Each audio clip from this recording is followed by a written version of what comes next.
So in this video, we're going to go over the gear I've been using since 2008. First off, I started off in IDPA and I had a Glock 26 and a Glock 17 holster, which also worked for 26. And sometimes I'd swap out the Glock 17, but I just had a regular mag pouch and the Glock. And then I did that for 2 years. I shot it just IDPA with the Serpa. Yeah, I know. You'll shoot Uriah! You'll shoot Uriah! But, of course, if you learn how to use it, it's not a bad thing. But that's what I ended up using for IDPA. Of course, eventually I did switch to the Double Alpha Max holster for P320. You'll shoot your eye out, kid. And I did, but I didn't switch off to that for 10 years. Eventually, the Serpa holster on the P320 kind of went out, and with the 1911, and I just upgraded to the Double Alpha Max holster, which is a pretty nice holster. But after 2 years doing that, I also figured, a lot of people saying, hey, you like to do ID, you would like USPSA, it's just like that, but without all the rules. So I tried it, and what I ended up doing is just adding an extra mag pouch to my regular belt and my carry gun, or that time it was the 17. I used that for USPSA with the Serpa, and I eventually liked it. And so because of the shooting shows on Outdoor Channel, I knew there was USPSA and there was 3-gun, which were kind of intermixed, and having this and plus the mag carried on my regular belt was a bit of a pain to keep organized. So what I ended up doing was getting a Uncle Mike's belt. This belt has been around, I've been using since 2012. Since I've been using this Uncle Mike's belt has been around since 2011. I made my own little belt loop clips here and got one of the Double Alpha, and just to put this over my regular belt and then clamp these onto there so it'd be nice and sturdy. What I ended up doing was adding, of course, these Blade Tech quick clips on here so I could easily swap out between mag pouches. Like, let's say if I just needed the one pistol, I started off with the rifle, so I'd have a loaded pistol and 2 extra mags, and I had the rifle load up with 1 mag and then an extra mag just in case, and some extra rounds of shotgun. So you just clip them in,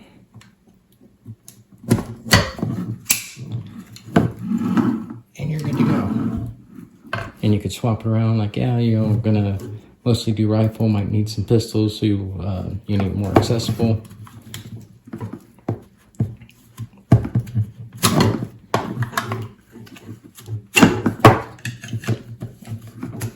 And you swap it around however you need it, whichever side you need it.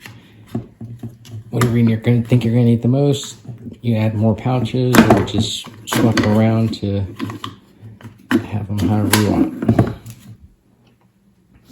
Pretty easy, especially for different stages. It comes with a quick, pretty easy design. For this GX holster, which mostly I use for USPSA, I have the Blackhawk quick change system with a little star disc that you put on each holster, and you can just clip in and change out. And this was on there, and it's on this spare belt that I use for dry fire practice and practice with home range stuff. And sometimes I will swap this out and put it on there.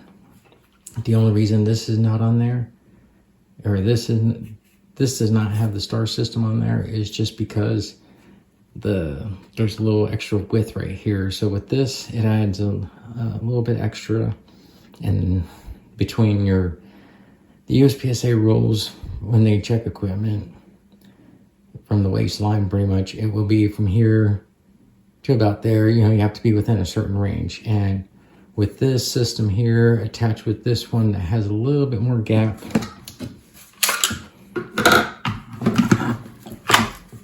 it has a little bit more gap here, that this little extra disc here would add a lot more gap, and I might be out of spec for USPSA and get flagged on my equipment, so I didn't want that. So I just took off the star, which is quick, easy clip to take on and off.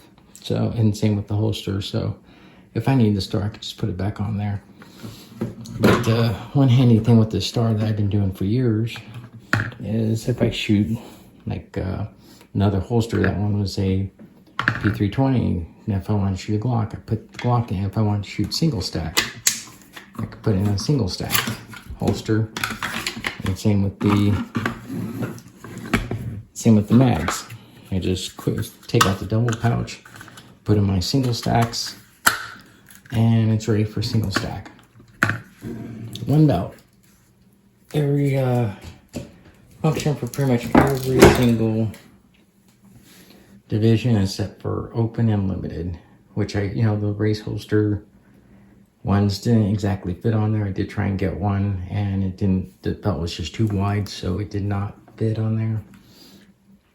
So I pretty much stuck with that for a good number of years. Up until 2020, I ended up getting a Rock Island for limited major. And I was trying to find a holster that was kind of 2011 like, that would fit this. And the Racer X from Double Alpha did not fit that on the 2011 version, because it was this one's just a little bit fatter, but the Scorpion did. So what I ended up doing was getting a Scorpion holster, a race holster. As you can see, nice little lock.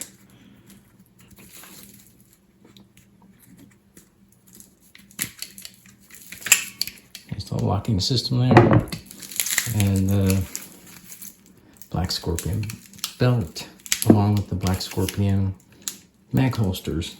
I ended up getting all that off Amazon and experimenting with the race holster and the system. And I ended up liking it a lot. So before, when I did USPSA Open with my P320, I pretty much just had it cut out. And of course, now it's not gonna fit with this thumb rest, but pretty much had it cut out where this would fit right underneath there. And I would use this holster for the longest time for opening USPSA for that gun. But after doing the speed holster on the Black Scorpion, I decided to actually invest in the Double Alpha Racer X system. So it's a Racer X holster for the P320 along with the mag pouches. This Velcro would go over your belt, but in the loops, and then you just Velcro it on. A little bulky, but it works for what I use this for USPSA Open and Steel Challenge Open. Or if I want to do limited minor with the P320s. So there you have it. This one was most recent from 2021. This one is 2020. And this has been around since 2011. So you can go all out and spend a whole lot of money for the Double Alpha one, or even the Lynx one. I hear a lot of people love the Lynx. I decided to stick with the Velcro one. The Double Alpha was a little more expensive. The Black Scorpion was less expensive. Of course, the one that I can use for many divisions and 3-gun and USPSA is Uncle Mike's, which is $50. and then all the the different accessories and stuff. That, and then of course that just adds on. But once you get the little quick click systems on there, and they come in pairs. You have enough, then eventually it's just swap out however you want. But this was one of the cheaper options. It has lasted for a very long time, and it's still being used to this day. But you don't have to start off with a couple $100 for a belt system. You can try and do something if you wanted to go to USPSA and 3-gun and do different things. You can set up one belt to do a lot of things. And you can, if you have the means to, you can go all out for one of the expensive belt systems. They are worth it. But this system also has worked pretty well for a very long time. And it's probably one of the less expensive options. So just, you can build it how you need it. You don't have to have one belt per gun, per division. You can just build it how you need it and run with it. I mean, no one really cares about what kind of system you're running. They're just glad you're there. Be safe. Make sure everything's screwed in tightly and your equipment is not going to be falling off everywhere. Your gun's going to be in the holster and you're good to go. It's not about style, it's about functionality. And if it works, it works.